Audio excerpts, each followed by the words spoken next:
They once pretended there was no room for him. 20 years later, they rise to their feet when he walks in the door. As a 16-year-old scholarship student at Cambridge Arts and Sciences College, Lewis Hamilton sat alone at lunch tables while others whispered that racing wasn't for people like him. Now, a 7-time Formula One world champion and Knight of the Realm, Lewis Hamilton returns to face his past, carrying a small secret that's given him strength through every victory and defeat.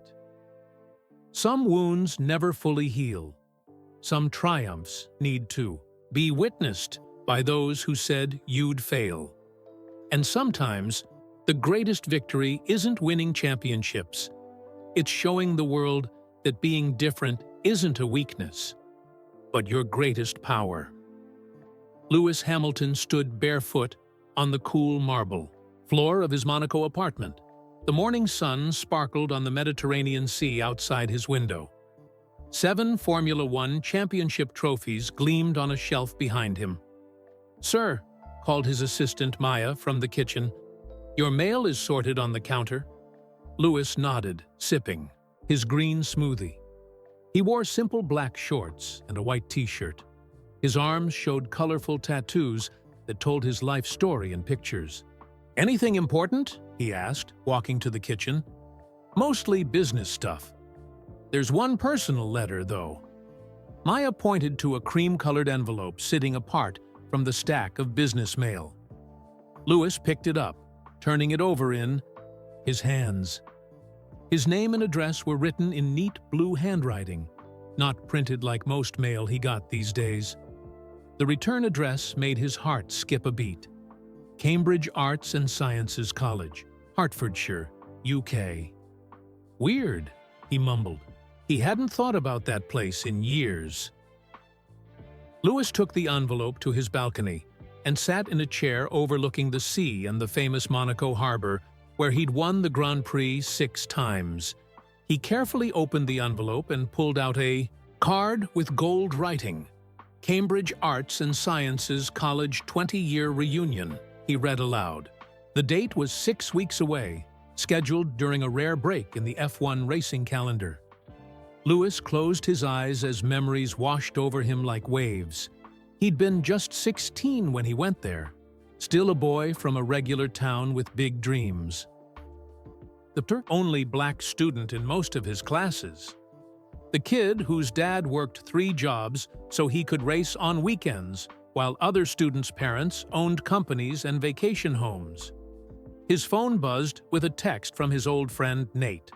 "You get the reunion invite too? You going?" Lewis hadn't seen Nate in person for years, though they kept in touch online. Nate was one of the few friends he'd made at Cambridge Arts and Sciences. "Not sure," Lewis typed back. "Busy schedule." That was true, but not the whole truth. Lewis Hamilton, now 38, was one of the most famous athletes in the world. He had homes in Monaco, London, and Colorado. He had 7 world championships, more race wins than anyone in F1 history, and a knighthood from the Queen. Time magazine had named him one of the 100 most influential people in the world. But thinking about that college still made his stomach tight. He remembered sitting alone in the dining hall the first week, tray in hand, looking for a place among tables of laughing students who suddenly went quiet when he approached. "This seat taken?" he'd asked at one table. "Sorry, we're saving these seats," a boy had said, even though the seats stayed empty all lunch. Lewis remembered James Thornton and his friends, the wealthy boys who made fun of Lewis's accent, his clothes, his dreams. "Formula One?" James had laughed once in class. "That's for people with real money, not scholarship cases." Lewis set the invitation down and walked back inside. On his phone, he pulled up the college website. They'd added his name to their distinguished alumni page. There was a photo of him in his racing suit, holding a trophy. It said nothing about how he'd left early to pursue racing full-time. Nothing about the loneliness, But there had been bright spots too. Mr. Collins, the engineering teacher who'd given Lewis special projects about race car design. Emma, the girl who'd finally sat with him at lunch and became his friend. The day the whole school had watched when he won his first major karting championship. And even James couldn't think of anything mean to say. His phone rang, his agent calling about a new sponsorship deal. Lewis answered and spent 20 minutes discussing contract details. When he hung up, his eyes fell again on the invitation. Would anyone even remember him as he was then? Or would they only see Sir Lewis Hamilton, F1 champion, fashion icon, activist? Would they pretend they'd always supported him? Maya, he called to his assistant, what's my schedule, like the second weekend of next month? Maya appeared with her tablet. You have the photo shoot for Puma on Thursday. Friday, you're supposed to be at the factory for the seat fitting for next year's car. Saturday is clear, and Sunday, you have that dinner with the Prince's Foundation. Lewis nodded slowly, thinking. Could we move the factory visit to Monday? He asked. Probably, Maya said. Is something wrong? Lewis picked up the invitation again. No, there's just somewhere I might need to be. He walked to his bedroom and opened the top drawer of his dresser. Under his watches and cufflinks was a small wooden box. He opened it and took out a small object, rubbing it between his fingers like a good luck charm. 20 years. So much had changed. He'd changed. Lewis took his phone and pulled up a contact he hadn't called in years. Mr. Collins? He said when a voice answered. It's Lewis Hamilton. I got the reunion invitation and I'm thinking about coming. The happy surprise in his old teacher's voice made Lewis smile. Really? Mr. Collins said. That would be wonderful, Lewis. Everyone would be so excited to see you. Everyone? Lewis asked quietly. There was a pause before Mr. Collins answered. Things change, Lewis. People change. Lewis looked at the small object in his palm, then carefully put it back in its box. I guess we'll see, he said. After hanging up, Lewis walked back to his balcony and gazed at the yachts in the harbor. His mind drifted back to a very different place. Stevenage, the town where it all began. Stevenage wasn't fancy like Monaco. It was a regular town in Hertfordshire, England, with brick houses lined up on quiet streets. Lewis had grown up in a small home on Peartree Way, sharing a bedroom with his half-brother Nicholas. Lewis closed his eyes, and he was 8 years old again, sitting at the kitchen table while his dad Anthony checked over bills with worried eyes. Dad, when can we go? Racing again? Young Lewis had asked, swinging his legs under the table. Anthony Hamilton looked up with a tired smile. He'd just finished his shift at the railroad, and he still had his evening job as a security guard to go to. Sometimes he worked 3 jobs to pay for Lewis's racing. This weekend, champ, he'd said. I picked up some extra hours. The next memory came clear as day. Rye House Kart Circuit, the track where Lewis first learned to race. The smell of fuel and rubber, the roar of engines. Little Lewis in a helmet too big for his head, feet barely reaching the pedals of his go-kart. He's too small, one of the dads had said to Anthony. But when the race started, Lewis shot ahead, like a bullet. He wasn't afraid to squeeze through tight gaps. He braked later than kids twice his age. By the end of the race, he was so far ahead, they thought he must have cheated. That's my boy, Anthony had shouted when Lewis took his helmet off, his smile wide and bright. At school, things weren't as easy. Lewis was smaller than other kids his age. He was one of the few black students. Some boys pushed him around and called him names. Why don't you fight back? Nicholas had asked once, seeing Lewis with a bruised arm. Lewis had shrugged. Dad says I should save my fighting for the track. Anthony had taught Lewis something important after a particularly bad day at school. They'd sat on Lewis's bed, surrounded by posters of Ayrton Senna, the Brazilian F1 driver who was Lewis's hero.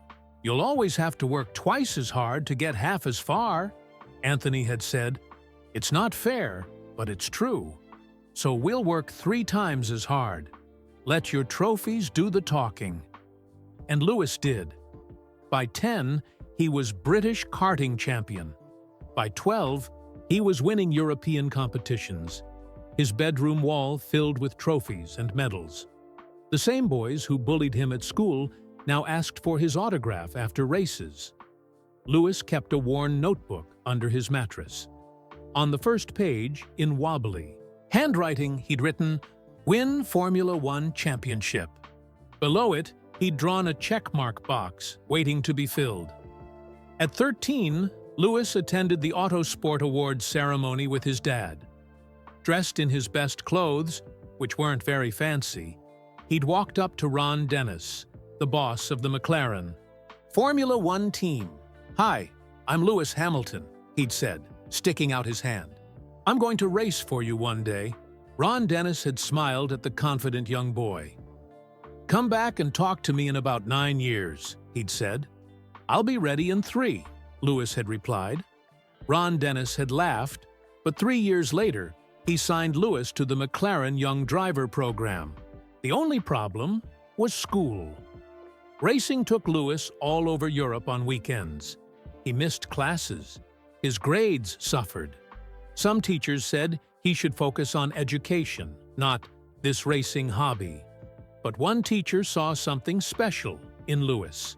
Mrs. Wilson, his math teacher, noticed how Lewis calculated racing lines and fuel strategies in his head. "You have a gift," she told him. "Your brain works differently. Don't let anyone tell you to give it up." When Lewis was 16, an opportunity came to attend Cambridge Arts and Sciences College. They had flexible programs for student athletes and a strong engineering department, perfect for someone who wanted to understand race cars better. The night before he left for college, Lewis had sat on his bed looking at his trophies. His dad knocked and came in, holding a small box. "I got you something," Anthony said, "for good luck at your new school." Inside the box was a watch. Nothing fancy, but more expensive than anything Anthony would normally buy. "Dad, we need that. Money for racing," Lewis had protested. Anthony shook his head. "You're going to be around kids with fancy things. I want you to hold your head high." Lewis hugged his dad tight. "I don't care about fancy things. I just want to make you proud." "You already have," Anthony had whispered. The next day, Lewis arrived. At Cambridge Arts and Sciences, a collection of old stone buildings with perfectly cut lawns. Students arrived in expensive cars. They wore designer clothes and talked about summer homes and private jets. Lewis, in his regular jeans and sneakers, had clutched his backpack and thought about turning around. Then he'd remembered his notebook under his mattress at home. Win Formula One Championship. He took a deep breath and walked through the gates. Back in his Monaco apartment, Lewis opened his eyes. The memories had felt so real, he could almost smell the rubber of the karting track. He glanced at his phone. 3 missed calls from his agent, 2 texts from Maya about tomorrow's schedule. Lewis ignored them all and opened his laptop. He found the Cambridge Arts and Sciences reunion website and clicked RSVP. His finger hovered over yes. The boy from Stevenage had come a long way. Maybe it was time to show them just how far. Lewis clicked yes on the reunion RSVP and closed his laptop. His mind drifted back to his first day at Cambridge Arts and Sciences College. 20 years ago! The memory was so clear it felt like watching a movie. 16-year-old Lewis Hamilton stood at the entrance of the massive stone building, his stomach in knots. Students bustled around him, laughing and hugging friends they hadn't seen all summer. No one looked his way. Lewis clutched the strap of his backpack tighter. It contained his school supplies, racing magazines, and a half-eaten sandwich his dad had made that morning before dropping him off. Anthony couldn't stay. He had to get to work. "You belong here as much as anyone," Anthony had told Lewis before, driving away. "Remember that." But as Lewis walked through the grand entrance hall with its marble floors and paintings of important-looking men in fancy clothes, he didn't feel like he belonged at all. A tall man in a suit approached. "You must be Hamilton," he said, looking at a clipboard. "The scholarship student." Lewis nodded, trying to stand taller. "Follow me," the man said. "I'll show you to your room." They walked through corridors where students in designer clothes stared at Lewis's jeans and t-shirt. His new watch, the one his dad had given him, suddenly seemed cheap compared to the shiny ones on other students' wrists. His room was small but clean, with a single bed, a desk, and a narrow window overlooking the sports field. His roommate hadn't arrived yet. "Classes start tomorrow," the man said. "Dining hall is open for dinner at 6. Then he left Lewis alone. Lewis unpacked quickly. He didn't have much. He placed his go-karting trophy from the previous weekend on his desk. Then he pulled out the small object he always kept in his pocket for good luck. He'd found it the day he signed with McLaren's Young Driver program, and it had become special to him. At dinner time, Lewis made his way to the dining hall. It was huge, with long wooden tables and high ceilings. Students sat in groups, talking loudly. Lewis got his food and looked for a place to sit. Most tables were full, or had empty seats that students quickly filled with bags when they saw him approaching. Lewis finally found a corner spot at an empty table. He ate his meal alone, trying not to notice the glances and whispers from nearby tables. One group of boys kept looking his way and laughing. "Is this seat taken?" Lewis looked up to see a girl with curly brown hair and glasses. "No," Lewis said, surprised. "I'm Emma," she said, sitting down. "You're in my math class tomorrow." "I'm Lewis." "I know," Emma said. "You're the racing driver." Lewis smiled for the first time that day. "Yeah, I race on weekends." "That's cool," Emma said. "Much more interesting than most people here, who just spend their parents' money." They talked through dinner. Emma was smart and funny, and she didn't seem to care that Lewis was different from the other students. As they were finishing, a group of boys approached. The leader, tall with perfect hair and clothes that screamed money, looked down at Lewis. "So, you're the famous Lewis Hamilton," he said. "I'm James Thornton. My father owns Thornton Racing." Lewis knew the name. They ran a Formula 3 team. "Nice to meet you," Lewis said, standing up and offering his hand. James ignored it. "My father says it's cute that McLaren signed a kid from Stevenage, like a charity project." The boys around him laughed. Lewis felt his face get hot. "Ron Dennis signed me because I'm fast," he said. "Faster than most kids whose daddies buy them seats." James's smile disappeared. "We'll see how far you get," he said. "Formula 1 isn't for people like you." "What do you mean, people like him?" Emma asked sharply. James smirked. "People without proper connections. People who don't fit in." He walked away with his friends, laughing.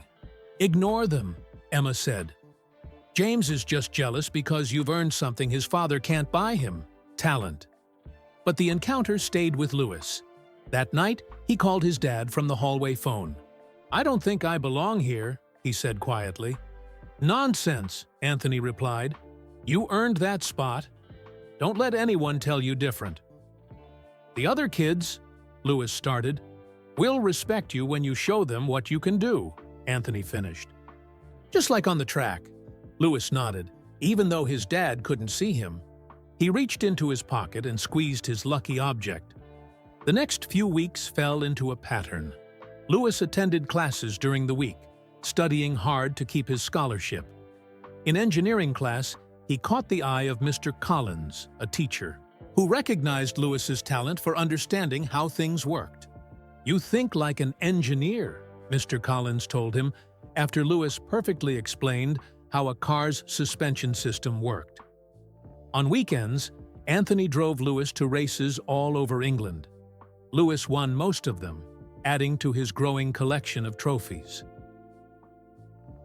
At school, Emma remained his friend, but others kept their distance.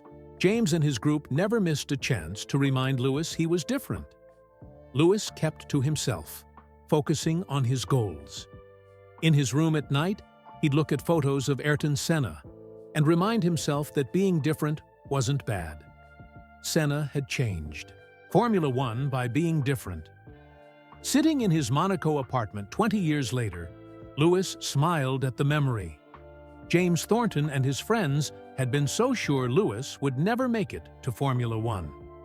What would they think now, seeing Lewis with 7 world championships? His phone buzzed with a text from Maya. "Confirmed your reunion attendance. Car arranged for that weekend." Lewis texted back, "Thanks. Make sure my schedule is clear." This time, he wouldn't be the boy looking for a seat at the table. This time, they would stand when he entered the room. Lewis smiled at the thought, then turned his attention to the racing helmet on his desk. It was his newest design, black with purple accents. So different from his first racing helmet, plain white, because that was all his father could afford back then. He traced his finger over the number 44 painted on the side, his lucky number since childhood. The number that had witnessed his journey from outsider to champion. That journey had begun in earnest the year he left Cambridge Arts and Sciences College. At 18, Lewis had stood in Mr. Collins's office, holding the letter from McLaren that would change his life. "They want me to race in Formula 3 full-time," Lewis had explained. "I need to leave school." Mr. Collins had adjusted his glasses and studied the letter. "You're one of my brightest students, Lewis, but racing is your calling. We both know that." "Will I be making a mistake?" Lewis had asked. Mr. Collins had smiled. "Some people spend their whole lives trying to find what you already have. Extraordinary talent and passion for something. Don't let anyone take that from you." Lewis had nodded, grateful. "I'll make you proud." "You already have," Mr. Collins had replied, echoing the words Lewis's father often said. As Lewis left the office, James Thornton was waiting in the hallway with his friends. "Dropping out?" James had smirked. "Smart move. People like you don't belong here anyway." Lewis had looked him in the eye. "I'm not dropping out. I'm moving up. McLaren wants me racing full-time." James's smirk had faltered. "My father says you'll never make it to Formula One. He says you don't have what it takes." Lewis had felt for the lucky object in his pocket. "Tell your father I'll see him in Formula One. He can watch me from the pit wall." Lewis had walked away with his head high, James's glare burning into his back. Emma had been more supportive when Lewis told her he was leaving. "You'd better not forget us when you're famous," she'd said, hugging him goodbye. "Never," Lewis had promised. That promise had been hard to keep. The next few years were a whirlwind of racing, traveling, and training. Lewis dominated Formula 3, winning race after race. The same people who had doubted him started calling him a natural talent. Lewis knew better. His success came from thousands of hours of practice, his father's sacrifices, and his own determination to prove everyone wrong. In 2006, the call Lewis had been waiting for finally came. Ron Dennis himself phoned to tell Lewis he would drive for McLaren in Formula One the next season. Lewis, alone in his small apartment, had sunk to his knees after hanging up. He'd called his dad, both of them crying with joy. "You did it, son," Anthony had said. "You really did it." Lewis had taken out his childhood notebook and checked the box beside Win Formula One Championship. Then he'd written a new goal: become the greatest of all time. His Formula One debut in 2007 stunned everyone. Most rookie drivers needed time to adjust, but Lewis finished on the podium in his very first race. By the fourth race, he had his first win. Journalists couldn't get enough of the young driver from Stevenage. They called him the first black Formula One star in every article. Some fans loved his fresh approach and fearless driving. Others booed him and waved flags for his teammate, Fernando Alonso. The McLaren team bosses told Lewis to be less flashy in his interviews. "Formula One has traditions," they said. "Try to fit in more." Lewis had nodded politely, but inside he remembered James Thornton's words. "People like you don't belong here." He was determined to belong on his own terms. He nearly won the championship. In his rookie year, missing by just 1 point. In 2008, he made sure he didn't miss again. At the final race in Brazil, on the last corner of the last lap, Lewis passed Timo Glock to win the points he needed for the championship. As Lewis crossed the finish line, he screamed into his radio. The boy from Stevenage was a Formula One World's champion. In the celebration afterward, Lewis had searched the crowd for his father. Anthony Hamilton stood quietly to the side, tears streaming down his face. They had done it together. Lewis had reached into his pocket for his lucky object, holding it tight as cameras flashed around him. The next few years brought challenges. Lewis struggled with an underperforming car. Critics said he'd been lucky to win his championship. Some fans called him arrogant for his confident style. Others criticized his fashion choices, his music interests, his friendships with celebrities. In team meetings, bosses told him to be more corporate and less himself, code words that Lewis understood all too well. Then came the most daring move of his career. Against everyone's advice, Lewis left McLaren in 2013 to join Mercedes, a team that wasn't winning races yet. People called it career suicide. "Why would you leave a top team for Mercedes?" journalists asked. "Because I believe we can build something special there," Lewis had replied. His instinct proved right. Mercedes developed the best car for Formula One's hybrid era, and Lewis's talent behind the wheel did the rest. Championships followed in 2014, 2015, 2017, 2018, 2019, and 2020. He broke record after record, surpassing even his childhood hero, Ayrton Senna. With success came freedom to be himself. Lewis embraced fashion, music, and activism. He spoke out about racism in racing. He pushed for diversity in a sport that remained overwhelmingly white. He took a knee before races to support Black Lives Matter. He used his platform to fight for causes he believed in: animal rights, climate change, education for underprivileged children. Some racing fans hated him for it. "Stick to driving," they said. But many more loved him for standing up for his beliefs. Through it all, Lewis kept his lucky object with him. Before every race, he would hold it for a moment, remembering the boy from Stevenage who just wanted a seat at the table. Now, Lewis Hamilton had built his own table. In his Monaco apartment, Lewis's thoughts returned to the present. The reunion was just 2 weeks away. He wondered if James Thornton would be there, if Emma would remember him, if Mr. Collins would be proud of what he'd become. Lewis picked up his phone and scrolled through recent news headlines about himself. Hamilton donates $20 million to start STEM programs for underrepresented youth. Sir Lewis Hamilton named UN Ambassador for Climate Action. 7-time F1 champion. launches fashion line at Paris Fashion Week. He smiled and put the phone down.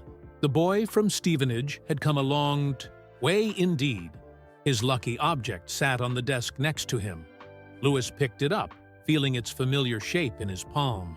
For 20 years, it had reminded him of who he was and where he came from. Maybe it was time to let someone else see it too. Louis placed the object back in its special box and slipped it into his pocket. 2 weeks until the reunion. He needed to make sure everything was in order. Louis picked up his phone and scrolled to a number he hadn't called in years. He hesitated only a moment before pressing call. Hello? The voice was older but unmistakable. Mr. Collins? It's Lewis Hamilton. A pause, then a warm chuckle. Louis, I was hoping you'd call after you RSVP'd. How are you, my boy? Louis smiled at being called boy by his old teacher. Even with all his achievements, something about Mr. Collins still made him feel like that 16-year-old student. I'm well, sir. Getting ready for the next race in Barcelona, but also thinking about the reunion. We're all thrilled you're coming, Mr. Collins said. The school has changed quite a bit since your time. How so? Louis asked, genuinely curious. Well, for one thing, we have a display case of your achievements in the main hall. Photos from all 7 championships. The racing gloves you donated to our charity auction. The kids love it. Louis felt a warmth spread through his chest. And who's teaching engineering these days?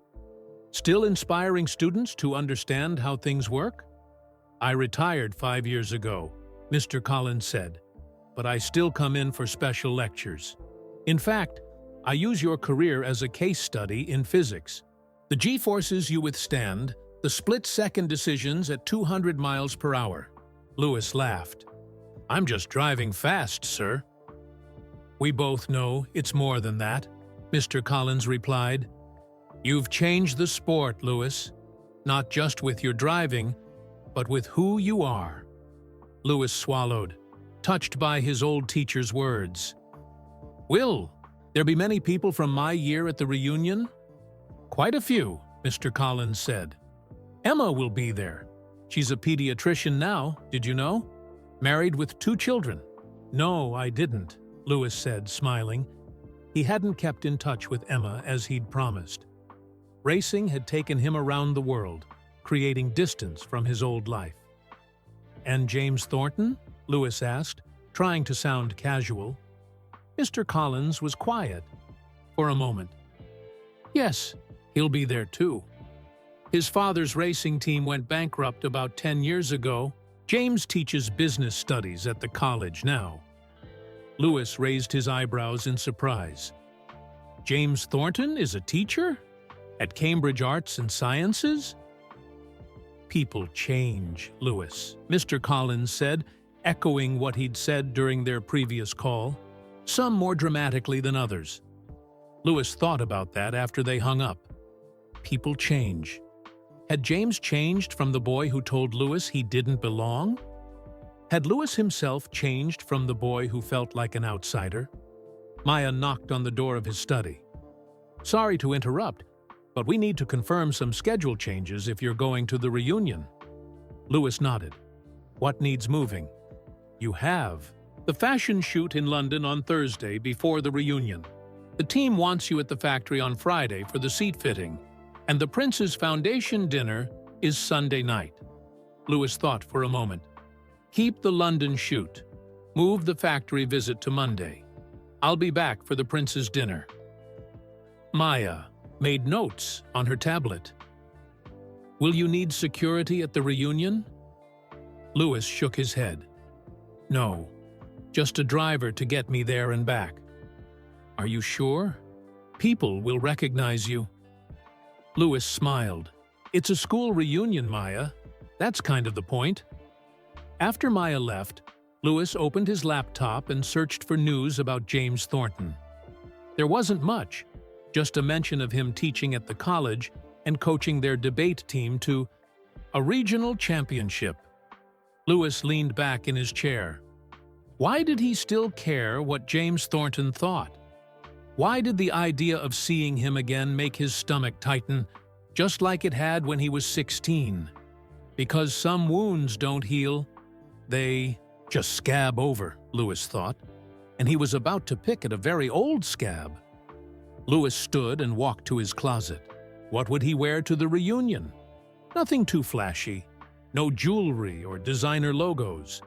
Nothing that screamed, "Look how successful I am."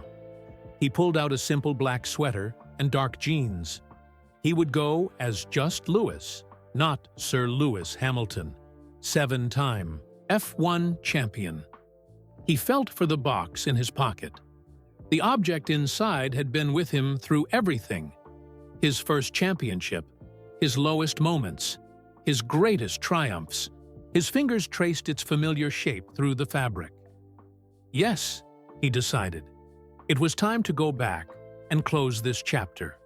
Time to show that the boy from Stevenage had not only earned his seat at the table, but had changed the entire room. 2 weeks passed quickly. Lewis flew to England after finishing third at the Spanish Grand Prix.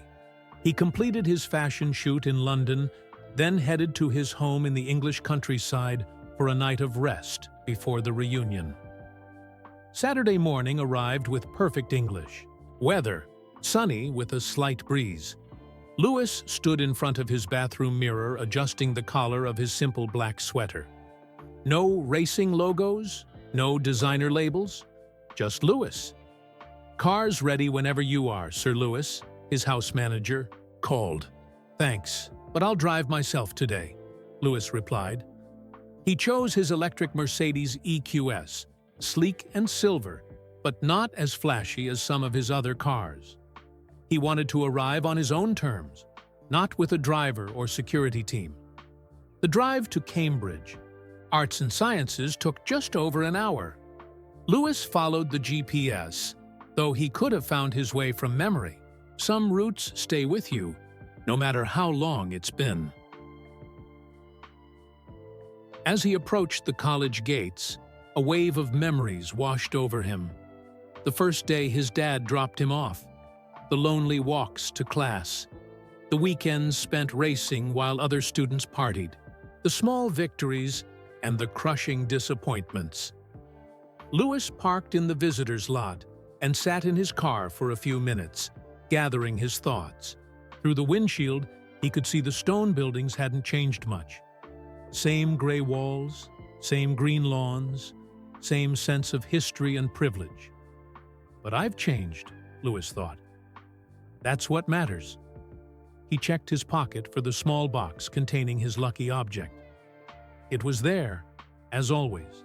Lewis took a deep breath and stepped out of the car. A few people in the parking lot noticed him immediately. He heard the whispers. "Is that Lewis Hamilton? The F1 driver? What's he doing here?" Lewis smiled politely, but kept walking toward the main building. A large banner hung over the entrance. "Welcome back, class of 2005. Below it, a registration table was set up with name tags and welcome packets. An older woman behind the table looked up as Lewis approached. Her eyes widened in recognition. "Sir Lewis Hamilton," she gasped. We weren't sure you'd actually come." "I RSVP'd. "Yes," Lewis said with a kind smile. Of course, she fumbled through the name tags. "Here you are, though everyone will know who you are without this." She laughed nervously as she handed him a name tag that read simply, "Lewis Hamilton." "Thank you," Lewis said, sticking it on his sweater anyway. "Where is everyone gathering?" "The Great Hall," she replied. "Through those doors and to your left." Lewis remembered the way. He'd eaten countless meals in that hall, often alone at first, later with Emma and a few other friends who looked past his differences to see him as just Lewis. As he approached the hall, he could hear the buzz of conversation and laughter. Music from 20 years ago played in the background. Lewis paused at the entrance, suddenly unsure. What was he trying to prove by coming back? That he'd succeeded? Everyone already knew that. That he'd overcome the prejudice and isolation? That was his private victory, not something to parade in front of old classmates. Before he could reconsider, a familiar voice called out from behind him. "Lewis Hamilton, still lurking in doorways, I see." Lewis turned to find Emma smiling at him. Her hair was shorter now, with a few strands of gray, but her warm smile was exactly the same. "Emma," Lewis said, genuinely happy to see her. "You look amazing!" "And you look exactly the same," she replied, pulling him into a hug. "Except maybe more muscles and definitely more tattoos." Lewis laughed. Occupational hazard of being strapped into a race car. Emma stepped back to look at him. "I can't believe you actually came. You must get invited to 100 fancier events. Every weekend." "None that matter as much," Lewis said honestly. Emma's eyes softened. "Well, I'm glad you're here. Come on, let's go in together." They walked into the great hall side by side. The room was filled with about 100 former students, now in their late 30s, chatting in groups. A bar was set up in one corner, a buffet in another. The first few people who spotted Lewis did double takes. Conversations stopped mid-sentence. Heads turned. Whispers spread across the room like ripples in a pond. "Is that really him? Lewis Hamilton? The Lewis Hamilton? I had math class with him. I didn't think he'd show up." Emma squeezed his arm. "Still know how to make an entrance." A tall, distinguished man approached them. The current head teacher, Lewis guessed. "Sir Lewis," the man said, extending his hand. "I'm Dr. Patterson, head of Cambridge Arts and Sciences.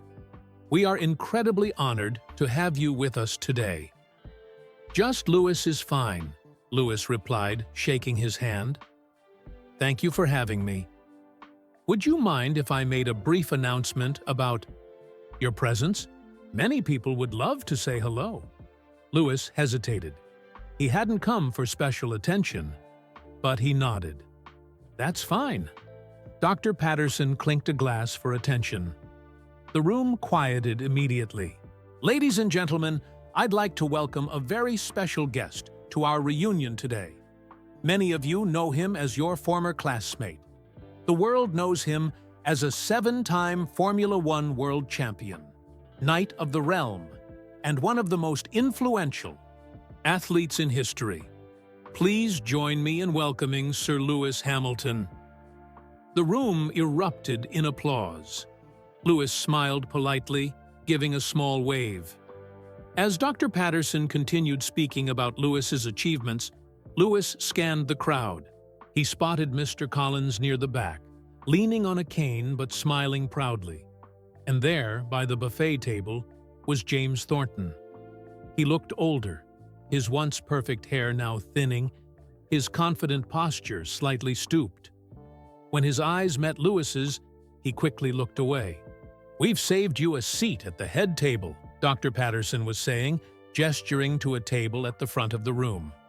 Lewis looked at the head table, then back to where he used to sit alone as a student. The symbolism wasn't lost on him. From excluded to honored. From invisible to celebrated. "Thank you," Lewis said, following Dr. Patterson to the head table. As he walked through the room, something unexpected happened. People began to stand. First just a few, then more, until everyone in the great hall was on their feet, applauding the boy from Stevenage who had changed the world.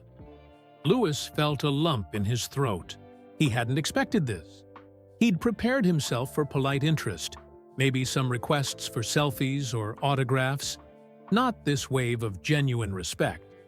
He smiled and nodded his thanks as he reached the head table. Dr. Patterson pulled out a chair. For him. The center seat, of course. "Please, everyone, enjoy your lunch," Dr. Patterson announced.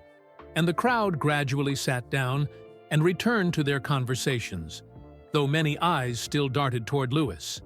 Emma joined him at the head table, along with several teachers and school officials. Servers brought plates of food that looked much fancier than what Louis remembered from his school days. "So," Emma said, leaning toward him, "how does it feel to be back?" Louis considered the question. "Surreal," he answered honestly. "Everything looks the same, but feels different." "That's because you're different," Emma said. "We all are." "Tell me about you," Louis said, genuinely interested. "Mr. Collins mentioned you're a pediatrician now?" Emma nodded. "At the Children's Hospital in London. I have 2 kids of my own too. Sophia is 10, and Marcus is 8. She showed him photos on her phone of 2 smiling children with her curly hair and bright eyes. "They're beautiful," Louis said. "And your husband?" "Daniel. He's a teacher." Emma looked at Louis curiously. "What about you? I know about your racing career. Everyone does. But the personal stuff?" Louis shrugged. "Racing doesn't leave much room for anything else. I have my dog Roscoe, my activism work, my fashion projects." "No special someone?" Emma asked. Louis shook his head. "Not right now." "Sir Louis," a voice interrupted. A woman about their age stood nearby with a teenage boy. "I'm sorry to bother you, but my son is a huge fan. Would you mind a quick photo?" "Not at all," Louis said, standing to pose with the boy, who looked like he might faint from excitement. After they walked away, Emma laughed. "Get used to that. You're the most famous person most of us will ever meet." Louis was about to respond when he noticed Mr. Collins making his way slowly toward their table, leaning heavily on his cane. "Mr. Collins," Louis stood and walked around the table to greet his old teacher, taking his extended hand in both of his own. "It's so good to see you." "Louis," Mr. Collins said, his voice shakier than on the phone, but his eyes still sharp. "Or should I say Sir Louis now?" "Just Louis to you, always," Louis said warmly. "Please, join us." He guided Mr. Collins to a seat at the table.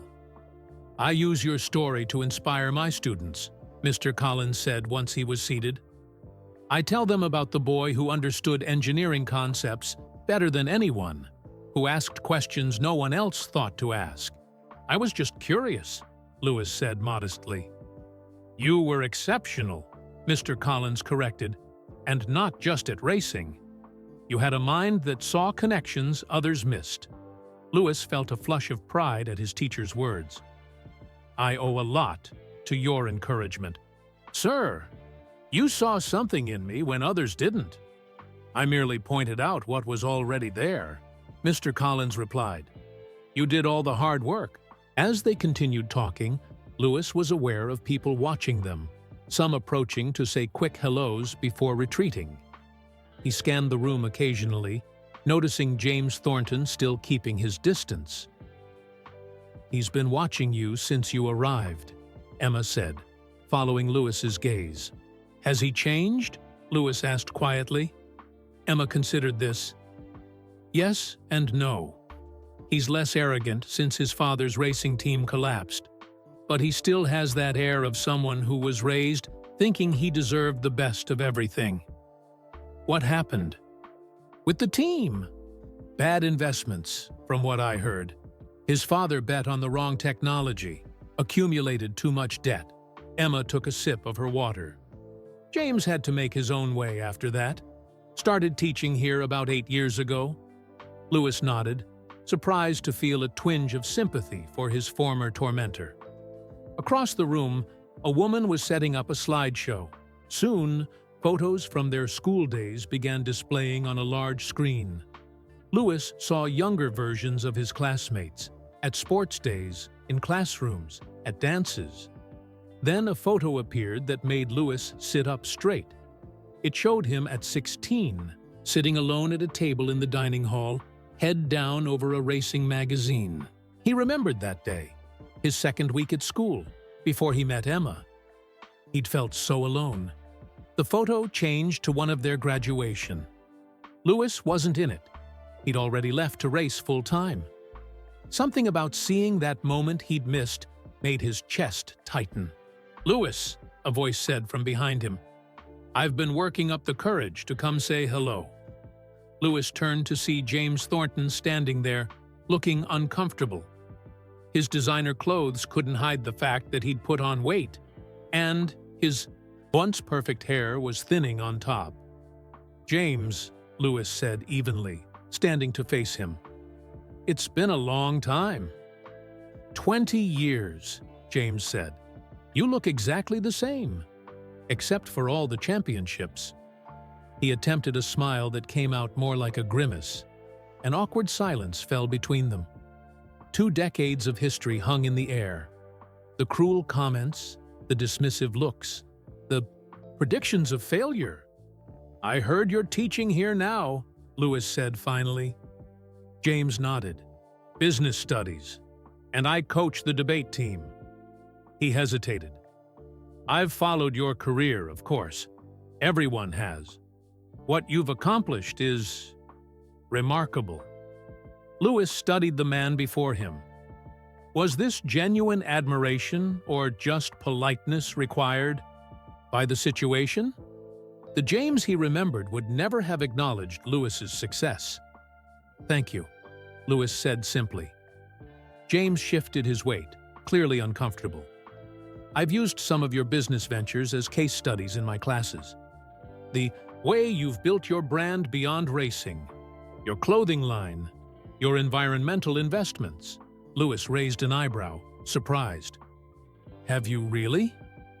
"Yes," James said. "You've done everything my father said was impossible for someone." He trailed off. "For someone like me?" Lewis finished for him. James looked down. "I was going to say, for someone without connections. But yes, that too." He met Lewis's eyes. "I was wrong back then. We all were." The admission hung between them. Lewis felt the weight of the small box in his pocket. His lucky charm that had seen him through years of proving people like James wrong. "People change," Lewis said finally, echoing what Mr. Collins had told him. "We all do." Around them, former classmates watched the interaction with undisguised curiosity. The former bully and his target, now a knighted world champion.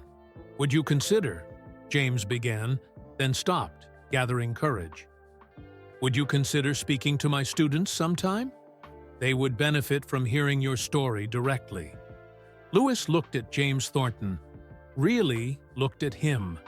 The arrogant boy was gone, replaced by a middle-aged man humbled by life's turns. Lewis remembered his own journey, how it had taught him the value of forgiveness and the importance of moving forward. "I think I could do that," Lewis said. "Next time, I'm in England, between races." Relief flooded James's face. "Thank you. That would be..." He seemed to search for the right word. "Healing." Before Lewis could respond, Dr. Patterson clinked his glass again. "Ladies and gentlemen, we've prepared a special surprise for our most distinguished alumnus today." Dr. Patterson gestured toward a side door, which opened to reveal 2 students carrying a draped object. They placed it on a stand at the front of the room and stepped back. "Sir Lewis," Dr. Patterson continued, "on behalf of Cambridge Arts and Sciences College, we would like to present this commemorative plaque that will hang in our main entrance hall to inspire future generations." He pulled away the cloth to reveal a beautifully crafted wooden plaque with Lewis's image engraved on metal. Below it were the words, "Sir Lewis Hamilton, 7-time Formula One world champion, Cambridge Arts and Sciences College, class of 2005, breaking barriers on and off the track." Applause filled the room. Lewis stared at the plaque, feeling a mix of emotions he couldn't quite name. Pride, certainly. But also something else. A sense of having come full circle. "Would you honor us with a few words?" Dr. Patterson asked, gesturing to the microphone. Lewis hadn't planned to speak. He'd come to observe, to revisit, perhaps to make peace with old memories. But looking around the room at the faces of his former classmates, some who had ignored him, some who had supported him, some who had actively worked against him, he knew he had something to say. He walked to the microphone and took a deep breath. "Thank you for this honor," Lewis began. "I didn't prepare a speech because I wasn't sure I'd have the courage to attend today." A murmur of surprise rippled through the crowd. "Yes, courage," Lewis continued. "It might seem strange that someone who drives at 200 miles per hour for a living would need courage to attend a school reunion. But sometimes the hardest tracks to navigate aren't the ones with sharp turns and long straights. They're the ones that lead us back to places where we were once made to feel we didn't belong." The room had gone completely silent now. "I came to this school as a 16-year-old boy from Stevenage with big dreams and a racing scholarship. Some of you welcomed me." He nodded toward Emma and Mr. Collins. "Some of you didn't." His eyes found James Thornton, who had the grace to look down. "But that's not why I'm telling you this story. I'm telling it because what I learned here, both in classrooms and in those lonely moments, shaped who I became." Lewis paused, feeling for the small box in his pocket.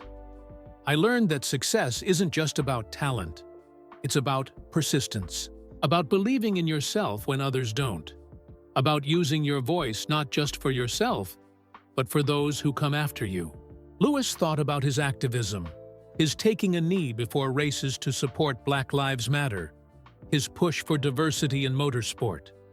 "When I left here to race full-time, people said I was making a mistake. When I spoke out about racism in racing, people said I should just drive. When I took a knee before races, people said I was dividing the sport. But change doesn't come from staying silent.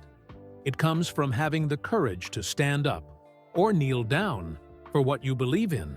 Lewis looked around the room, making eye contact with former classmates who now hung on his every word. "I'm proud of my championships. But I'm equally proud that there are kids who look like me, who now believe they can succeed in a sport where they don't see many faces like theirs. I'm proud that teams and sponsors are finally talking about diversity and inclusion. I'm proud that my voice has become as important as my driving." He smiled slightly. "And yes, I'm proud to have proven wrong everyone who said the boy from Stevenage would never make it to Formula One, let alone win championships." A few uncomfortable laughs broke the tension. "But I didn't come here today to remind anyone of past mistakes or to show off success. I came because this place is part of my story, for better or worse, and because sometimes you need to revisit the past to fully appreciate how far you've come." Lewis reached into his pocket and touched the box containing his lucky charm. "We all have things that drive us. For some, it's ambition. For others, it's proving something to themselves or to the world. For me, it was a bit of both. But the most powerful fuel has been knowing that each barrier I break down makes the road a little smoother for someone else." Lewis looked at the plaque with his image. "If this inspires even one student who feels different, who dreams big despite being told those dreams are too big, then it's worth more than any trophy on my shelf." He stepped back from the microphone, and the room erupted in applause. Some people wiped tears from their eyes. Others stood again. Even James Thornton was clapping, a look of genuine respect on his face. As Lewis returned to his seat, Emma squeezed his hand. "That was beautiful," she whispered. Mr. Collins's eyes shone with pride. "You always did know how to make an entrance," he said. "And it seems. An exit. Lewis smiled, feeling lighter somehow. The weight of old memories seemed less heavy now that he'd given them voice. The boy who once felt he didn't belong had claimed his place, not just at the table, but in history. The formal lunch portion of the reunion ended, and people began mingling more freely. Many approached Lewis to share memories, ask for photos, or simply shake his hand. Lewis was surprised by how many remembered specific moments he'd forgotten. A kind word he'd offered, help with homework, a smile on a difficult day. "You probably don't remember," one woman said, "but you helped me with my math assignment once when everyone else was too busy." "I was too shy to thank you properly." Lewis did remember, vaguely. He'd seen her struggling and had simply shown her a different way to approach the problem. "It meant a lot," she said, "especially coming from you, someone who was already achieving so much outside school." These small interactions kept happening, classmates recounting moments of kindness Lewis had shown despite his own challenges. Each one shifted his perception of his time at Cambridge Arts and Sciences a little more. Perhaps he'd made more of an impact than he realized. As the afternoon went on, Lewis found himself by the refreshment table, taking a moment of quiet. He watched his former classmates laughing and talking. They were doctors, teachers, business owners, parents, each with their own journey since school. "Your speech was excellent," a voice said behind him.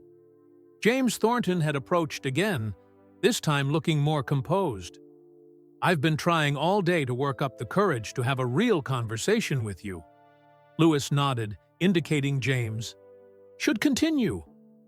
"I owe you an apology," James said, his voice lower now so others couldn't hear. "Not just the polite one I gave earlier, but a real one. I was cruel to you when we were young." Lewis studied the man before him. "Yes, you were." James didn't flinch from the direct response. "I was jealous," he admitted. "My father had bought me everything, the best equipment, the best trainers, entry to the best competitions.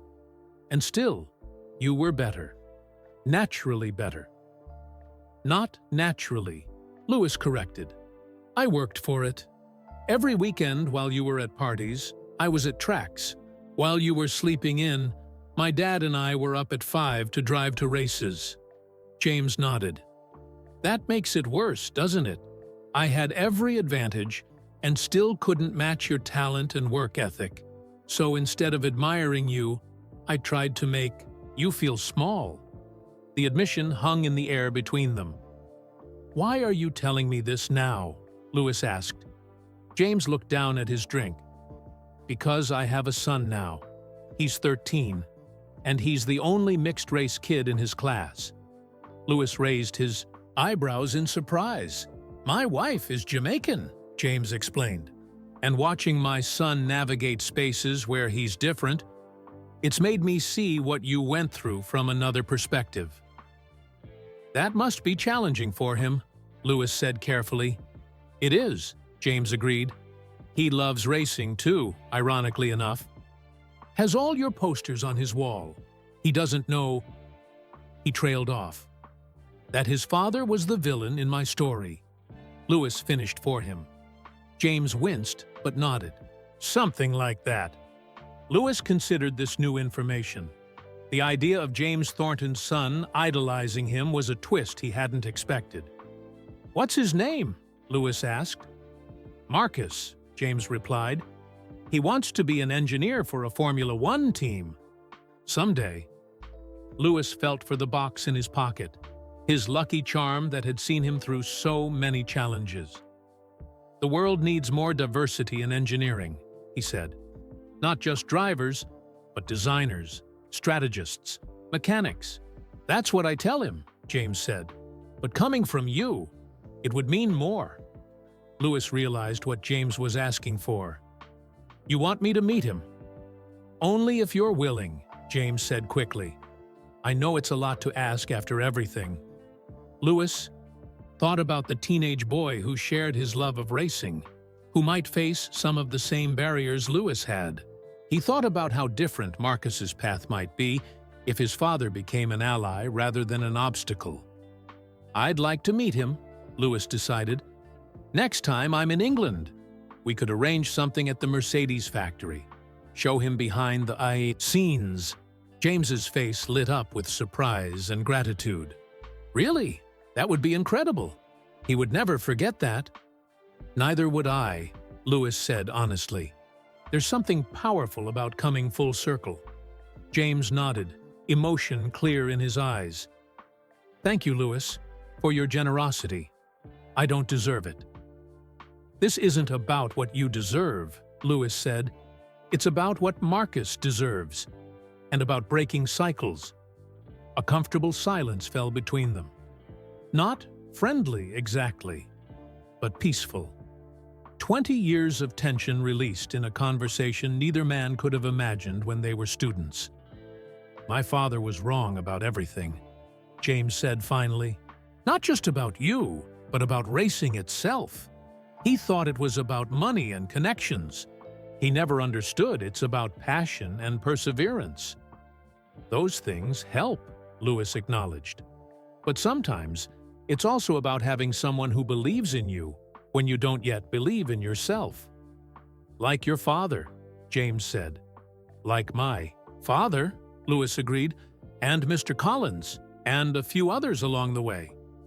As they were talking, Dr. Patterson approached them, seemingly surprised to find them in conversation. "Sir Lewis, I hope I'm not interrupting, but we've prepared one more surprise for you if you'll follow me." Lewis looked at James questioningly. "Go ahead," James said. "We'll talk more later, and I'll give Marcus your message." Lewis nodded and followed Dr. Patterson out of the Great Hall and down a corridor he remembered well. They stopped outside, a room that had once been a small museum of school achievements. "After your speech," Dr. Patterson said, "we thought you might appreciate seeing this privately first, before we show the others." He opened the door, and Lewis stepped inside to find the room transformed. One entire wall was dedicated to his career. Photos, newspaper clippings, memorabilia. His first racing helmet.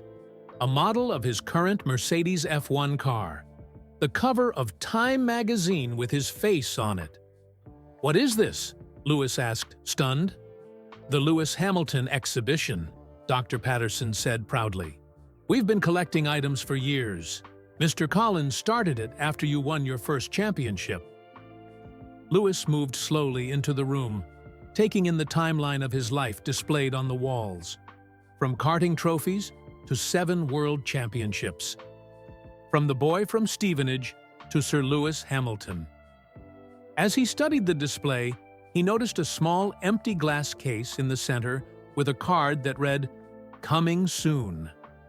"What's meant to go here?" Lewis asked, pointing to the empty case. Dr. Patterson shrugged. "Mr. Collins mentioned there was one special item missing from the collection. He said you would know what it was." Lewis felt for the small box in his pocket. Could Mr. Collins know about his lucky charm? He'd never shown it to anyone. Never spoken about it. The door opened behind them, and Mr. Collins entered, leaning on his cane. "I see you've found our little tribute," he said, smiling at Lewis's surprised expression. "You did all this?" Lewis asked. "I started collecting after your first Formula One win," Mr. Collins explained. "Every time you achieved something remarkable, I added to it.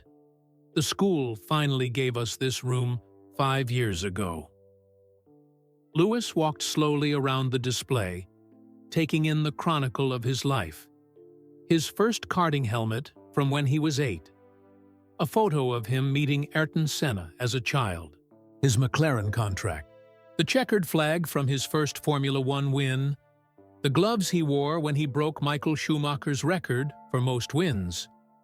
"How did you get all these things?" Lewis asked, amazed. "Racing memorabilia auctions. Your father donated some items." Your team sent others when we explained what we were creating. Mr. Collins moved to stand beside Lewis. We wanted students to see what's possible when talent meets determination. Lewis stopped at a photo of himself at 16, sitting in Mr. Collins's classroom, deeply focused on a project about race car aerodynamics. I remember that day, Lewis said softly. It was after James and his friends had said particularly cruel things at lunch.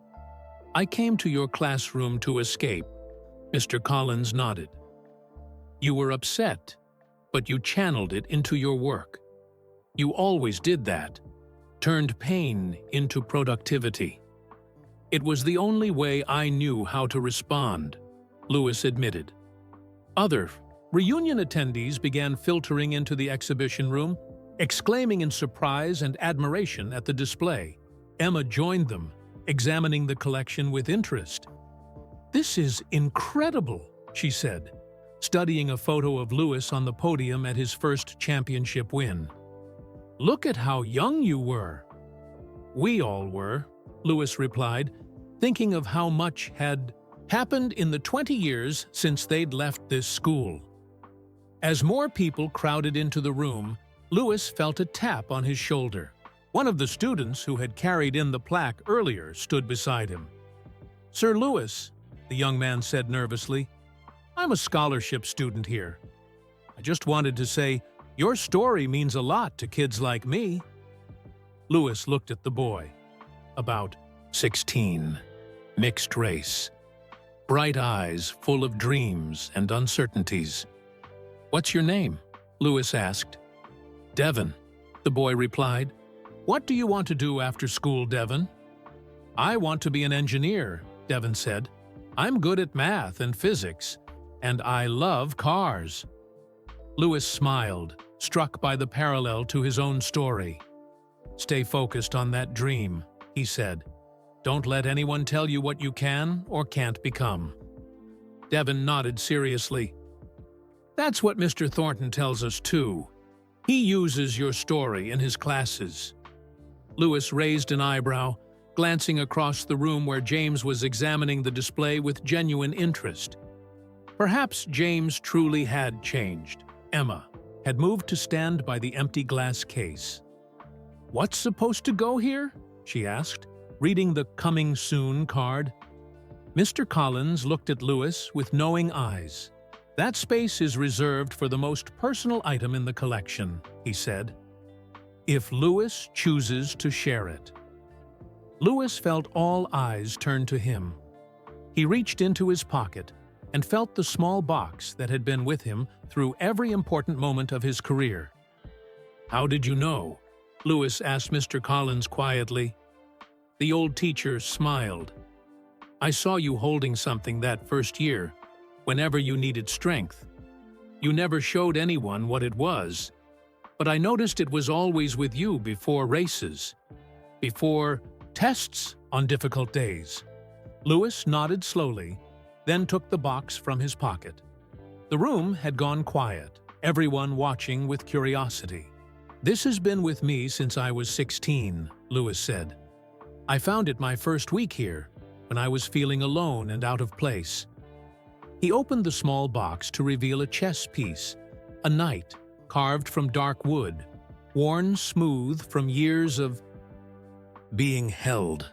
"I was walking through the park near campus," Lewis continued, "feeling sorry for myself after another lunch alone. There was an empty chess table with pieces scattered around. This knight had fallen on the ground. He held up the chess piece so everyone could see. I was going to put it back, but something stopped me. I realized the knight moves differently than all other pieces in chess. It doesn't go in straight lines. It makes its own path, jumping over obstacles." Emma's eyes filled with understanding. "Just like you," Lewis nodded. "I kept it as a reminder that being different isn't a weakness. Sometimes it's your greatest strength." He looked around at the faces watching him. Former classmates who had once seen him as an outsider, now looking at him with respect and admiration. "This knight has been with me at every race, every championship, every difficult moment when I needed to remember who I am and where I came from. Lewis walked to the empty glass case and carefully placed the chess knight inside. "It belongs here now," he said. "Maybe it can remind other students that they don't have to move in straight lines to get where they're going." Mr. Collins stepped forward, emotion clear on his face. "Thank you, Lewis. This completes the collection in the most perfect way." The room erupted in applause. Some people wiped tears from their eyes, moved by the simple but powerful symbolism of the chess piece. Lewis stepped back, feeling a sense of completion. For 20 years, he'd carried that night as a reminder that he didn't belong in the world. He was trying to enter.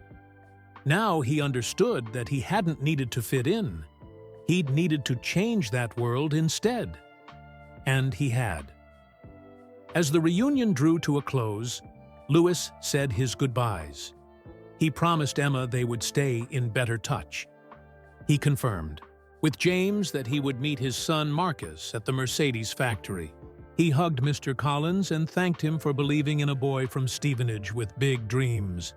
Lewis walked out of Cambridge Arts and Sciences College for the last time, no longer carrying his knight, but feeling lighter for having shared it.